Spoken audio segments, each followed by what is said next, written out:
Hi there, my name is Matt. I'm one of the trainers with Xerox, and today we're going to be going through the newly released Xerox machines, starting with the C415.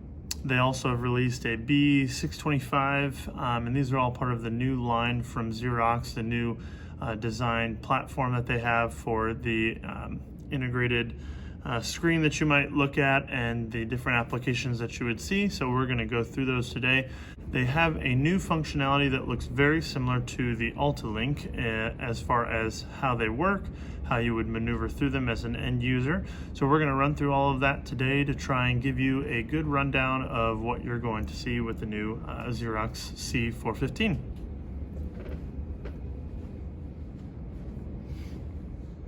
So we are here looking at the C415, and we're just going to run through the different applications that you have and kind of what they look like.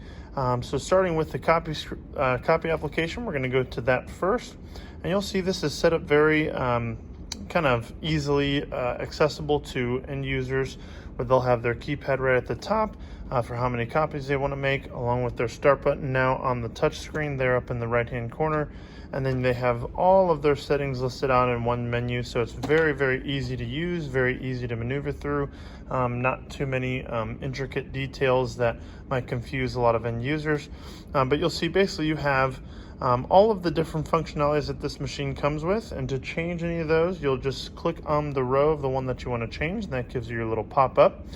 So you're going to be looking at all of the main settings and the names of them here, and then the defaults along the side off to the right side there.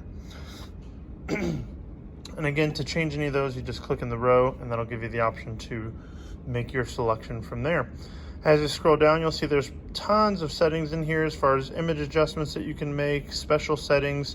They also have a show additional features button here, so if you click that, that'll extend that list, giving you even more settings that you can adjust.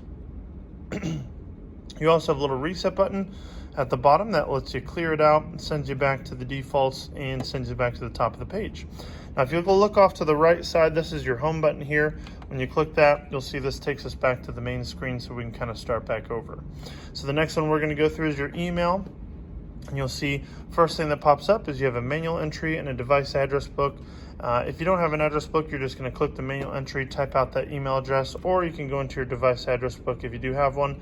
Click that, and you'll see any of your names listed out here that you might be able to choose from. So we're going to go ahead and click this just to basically show you what will happen. And you'll see it kind of puts my name up here in the top. As long as your name is there, you are ready to send this out by just hitting the little send button up in the corner there, and that will email that document out to your recipient. As you scroll down, you'll see that you do have a subject line here that you can change. You can also rename the file by this little paper clip here. And then any settings that you might want to change, just like copy, as you scroll down, you'll see all of your settings there listed out, and you just click in the row of the one you want to change. Now, if you do have a button that looks like this, you just simply tap that turns it on, or one that looks like this, you would hold it and slide it over to the desired area that you need it to be. And then as you see, as we scroll down in this list as well, just like copy, you have a show additional features and a reset button to kind of clear it out and send it back to the defaults. Next would be your fax. So if we go into fax, you'll see your manual entry, your device address book, just like the email. So we're going to click the manual entry, type out our fax number, hit the little add button, and you'll see that puts your number up there on the top. And then just like email and copy, you have that listed out settings. All the way at the bottom as well, you have that reset button. So the one thing that I love about these new Xerox machines is the fact that a lot of the settings that you're going to see are very uniform. So there's no huge changes between each application, which is just a nice feature for them. And then as far as just a couple extra things that we want to kind of talk to you about, for this machine, you can create shortcuts. You do have to log in as an admin. You would basically set all of the parameters that you need, and then at the bottom here you would see an option for saving presets or saving defaults, and that's where you would be able to change any presets that you want, or create a one-touch button which would actually appear on this screen, so the user could actually have a dedicated button for them. Another thing too that we want to show you is secure prints.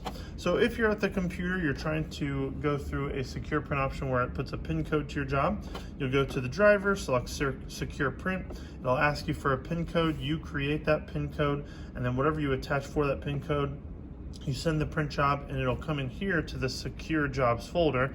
And when you click that, that'll actually open up a folder that shows you any names that are in here listed out that have a secure print waiting. So you'll basically just plug in that print code that you've attached, and then it'll allow you to delete or print that job off. So those are your main settings for the Xerox machine as far as just different features that you have available to you. So we just wanted to show you those different functionalities for the end user. Hopefully you've enjoyed this video. If you do, please like the video, comment any questions that you might have, and if you need, we do have the link in the end of the video that refers you to our YouTube page with many more training videos available to you.